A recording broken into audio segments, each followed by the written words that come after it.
मित्रों, ये वीडियो आखिरी तक देखना बहुत जरूरी है क्योंकि बहुत सारे नियम बताए गए हैं। बीच में ही छोड़ दिया या फिर थोड़ा सा ही देखा तो आपको कुछ भी समझ नहीं आएगा।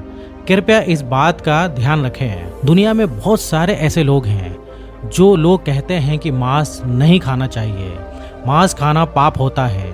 तो उन्हीं में से कुछ वो भी हैं जो कहते हैं कि मांस खाना चाहिए, उसमें कोई पाप नहीं है।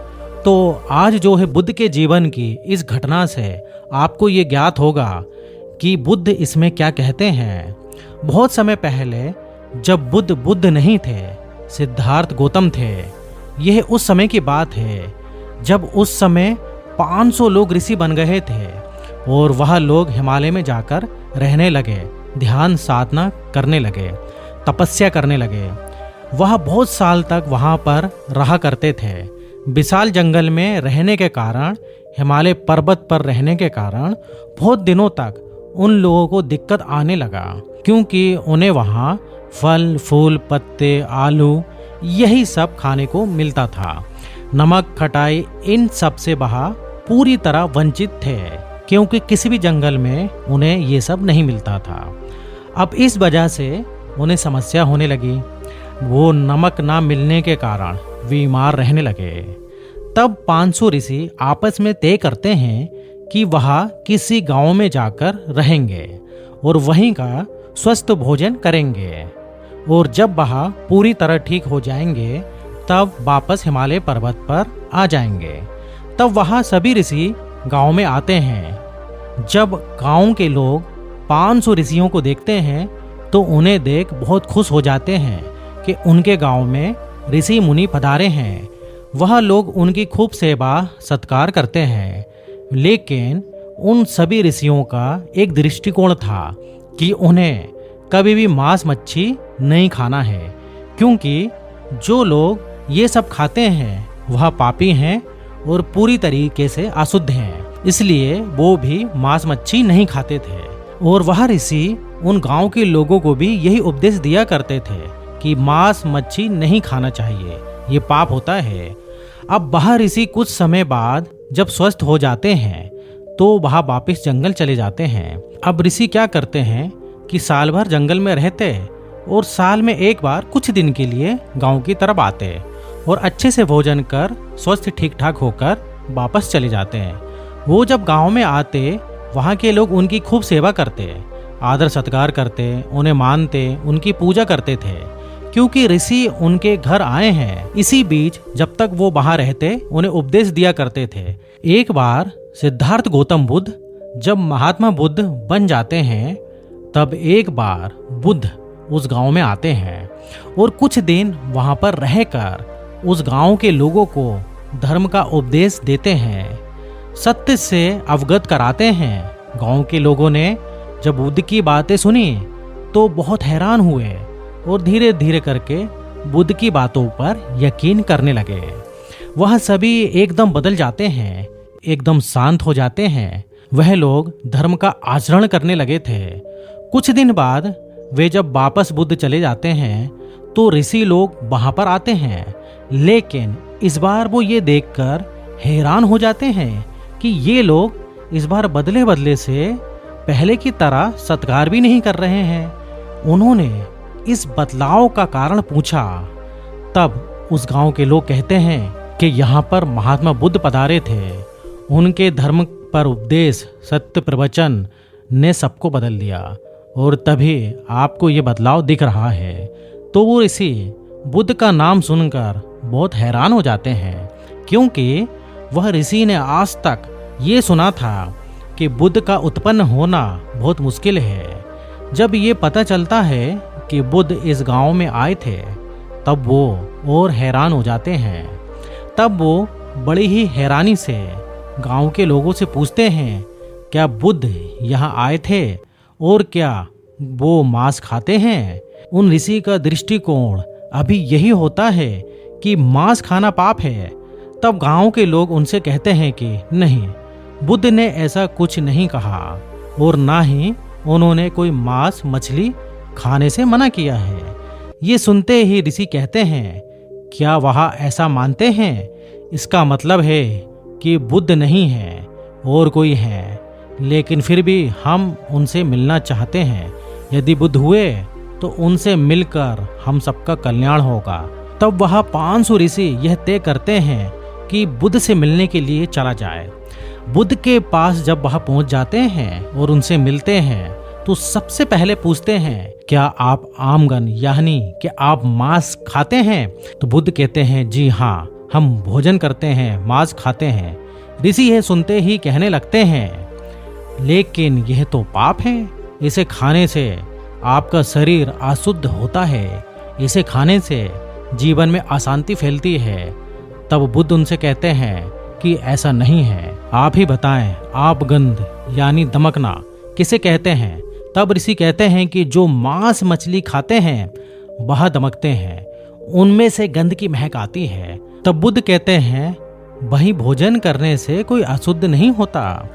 बुद्ध उन ऋषि से कहते हैं कि जो लोग प्राणी हत्या करते हैं, जो दूसरों को दुख तकलीफ देते हैं, जो लोग दूसरों की हत्या करते हैं, उनके हाथ पैर काटते हैं, जो दूसरों को ठगते हैं, उन्हें तकलीफ देते हैं, दूसरों से क्रोध करते हैं, ईर्ष्या करते हैं, जो लोग किसी और की पत्नी के पास जाते हैं, ऐसे विचार सोचते हैं, उन लोगों का जीवन ही असली गमक है। बुद्ध उन ऋषिवर से आगे कहते हैं कि जो लोग पुण्य पाप पर विश्वास नहीं करते, जो अकुशल रहते हैं, पाप करते हैं, वही लोग असली गमक हैं, यानी अशुद्ध हैं। यहाँ गमक का अर्थ है अप्रिय, अशुद्ध। ऐसे लोग भविष्य में दुखी रहते हैं, उनका कल्याण नहीं होता। बुद्ध फिर आगे कहते हैं, यही नहीं मुनिवर, जो लोग क्रोध करते हैं, ईर्ष्या करते हैं, कपटी होते हैं, अंधविश्वासी होते हैं, अहंकारी होते हैं, उनका पूरा जीवन अशुद्ध होता है। महात्मा बुद्ध उनसे और कहते हैं कि आम गंध यानी मांस मच्छी खाने से पाप नहीं होता है, हम अशुद्ध गमक नहीं होते, बल्कि असली पाप तो तब है जब कोई व्यक्ति पति पत्नी को छोड़ दूसरी स्त्री के पास जाता है। जो लोग चोरी करते हैं, धोखा देते हैं, चुगली करते हैं, एक दूसरे से ईर्ष्या करते हैं, किसी के लिए अच्छा नहीं सोचते, यह सब करने से हम अशुद्ध होते हैं, ना कि मांस मच्छी खाने से। यही सब जीवन का असली गमक है, अशुद्धि है। बुद्ध की ये बातें सुनकर वे सभी ऋषि यह महसूस करते हैं कि ये कोई साधारण मनुष्य नहीं है। वो बुद्ध की बात सुन एक अलग ही अनुभव महसूस करते हैं। वे समझ जाते हैं कि वह हम जैसे सामान्य नहीं है। वो किसी भी व्यक्ति के मन को देखकर बुद्ध उसके अच्छे बुरे, क्या सही है क्या गलत है, सब वह आसानी से बता सकते हैं। वो उनके कर्म को पहचान जाते हैं और ये बुद्ध ही कर सकते हैं। भगवान बुद्ध सब जानते हैं। बुद्ध से सभी ऋषि बहुत प्रभावित हो जाते हैं और सभी ऋषि बुद्ध के भिक्षु संघ में सम्मिलित हो जाते हैं। महात्मा बुद्ध मांस मच्छी खाने के विरोध में नहीं थे।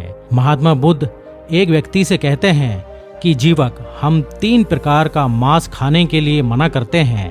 पहला, अधिकतम सूत्र, ये वो मांस होता है जो आपके लिए लाया गया हो, अर्थात यदि केवल आपके लिए किसी प्राणी को मारा गया हो और आप ये जानते हैं कि वो मांस आपके लिए मारा गया हो, तो वो मांस मच्छी नहीं खाना चाहिए।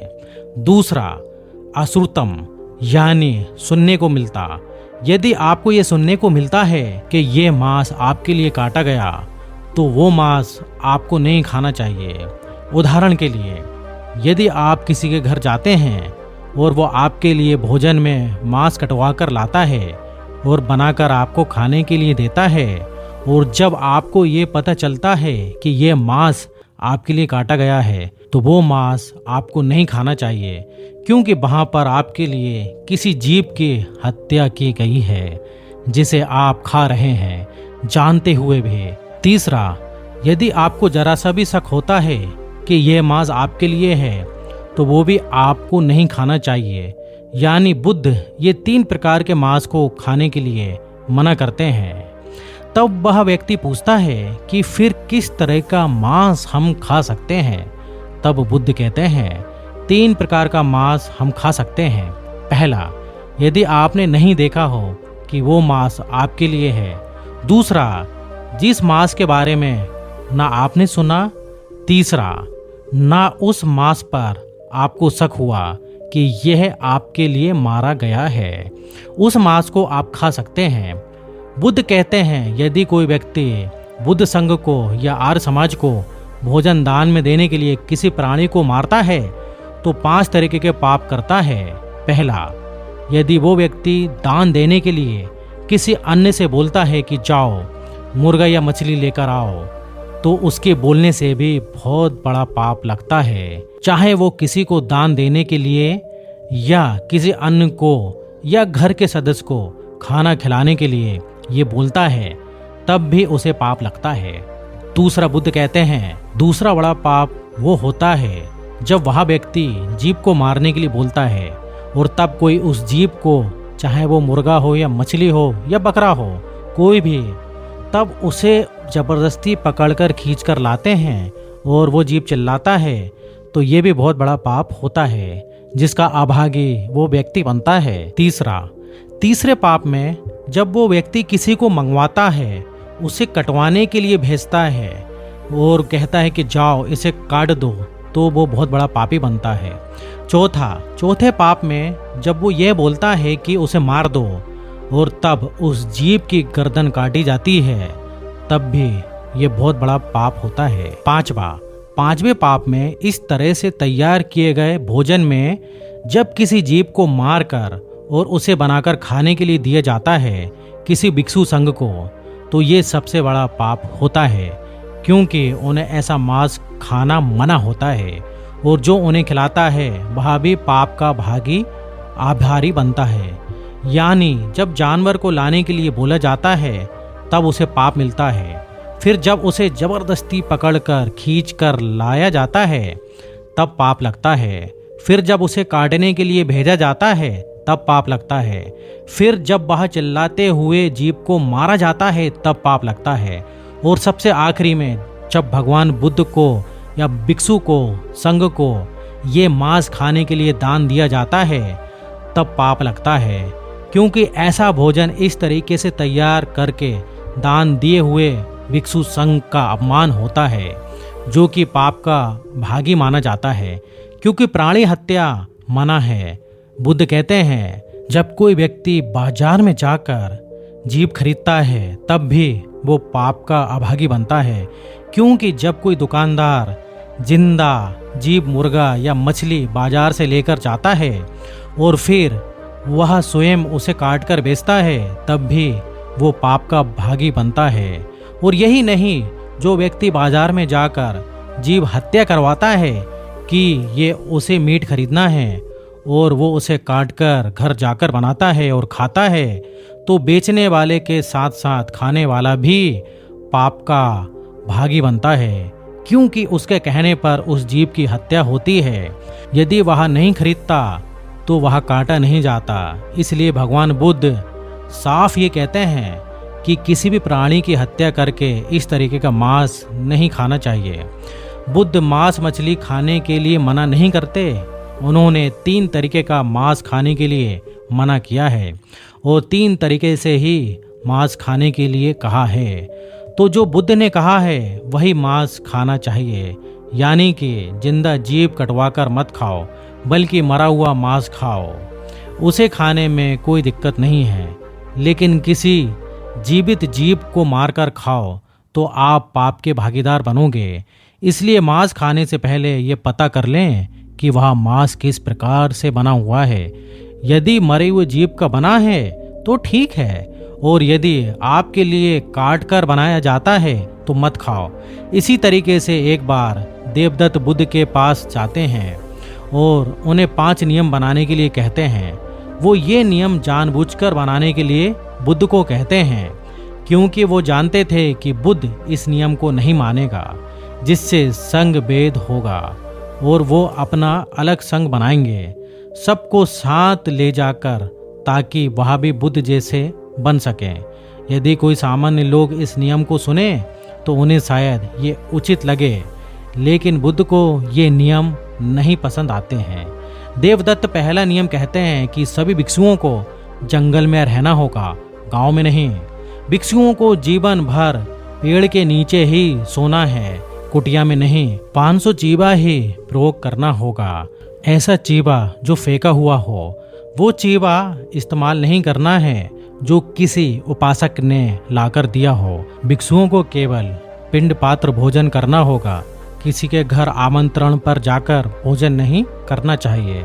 किसी का भी आमंत्रण स्वीकार नहीं करना चाहिए।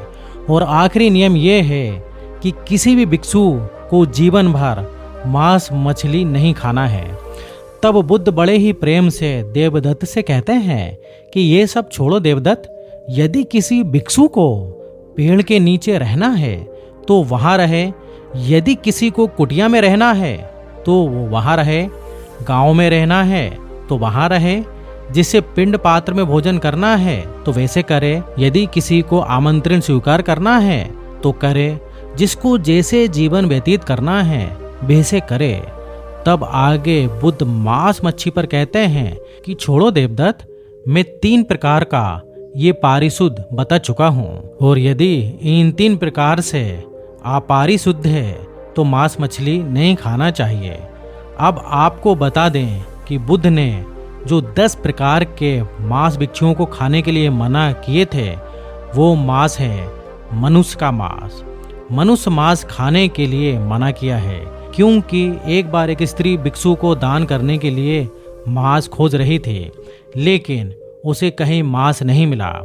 तब उसने अपनी श्रद्धा से उस भिक्षु को अपना ही मांस काट कर दे दिया, ताकि वह भिक्षु पूजा कर सके। जब वो दान देने के लिए बाहर आई, तब उस स्त्री के शरीर से रक्त बह रहा था। तब ये बात बुद्ध को पता चली कि एक स्त्री ने अपनी श्रद्धा में यह सब किया है। तब उन्होंने मनुष्य का मांस खाने पर प्रतिबंध लगा दिया। अगला है हाथी का मांस। हाथी का मांस खाने के लिए बुद्ध मना करते हैं। घोड़े का मांस मना है, कुत्ते का मांस मना है। इसी तरह शेर, बाघ, चीता, साल, भालू इत्यादि इस तरह के मांस खाने के लिए बुद्ध मना करते हैं। लेकिन आप बकरा, मुर्गा, मछली का मांस खा सकते हैं। लेकिन बुद्ध ने इसे भी 3 तरह से ही बताया है कि मांस खाना चाहिए या नहीं। बस उसका ध्यान रखें, वरना आप पाप के भागी बन जाएंगे। तो बुद्ध द्वारा बताए गए इस सत्य मार्ग पर हमें चलना चाहिए, क्योंकि यह उनके द्वारा बताया गया है। बुद्ध कहते हैं कभी किसी का बुरा मत सोचो, क्योंकि इस सब से हमें पाप मिलता है। मांस मछली खाने से नहीं, आपके कर्म अच्छे होना चाहिए। आप जैसे कर्म करते हैं वैसे ही आपको पाप और पुण्य मिलता है। कोई भी हो वह यदि अच्छे कर्म करेगा तो उसका जीवन अच्छा होगा, और बुरे कर्म करेगा तो बुरा होगा। ये आप पर निर्भर करता है कि आप अपने कर्म कैसे रखते हैं। ऊंच नीच से या मांस मछली खाने से पाप पुण्य से कोई संबंध नहीं है। सब आपके कर्म पर निर्भर है। बस आप अपने कर्म ठीक रखें और सत्य की राह पर चलें। आशा करते हैं आपको ये बातें समझ में आई होंगी। ज़्यादा से ज़्यादा इस वीडियो को शेयर करें। धन्यवाद।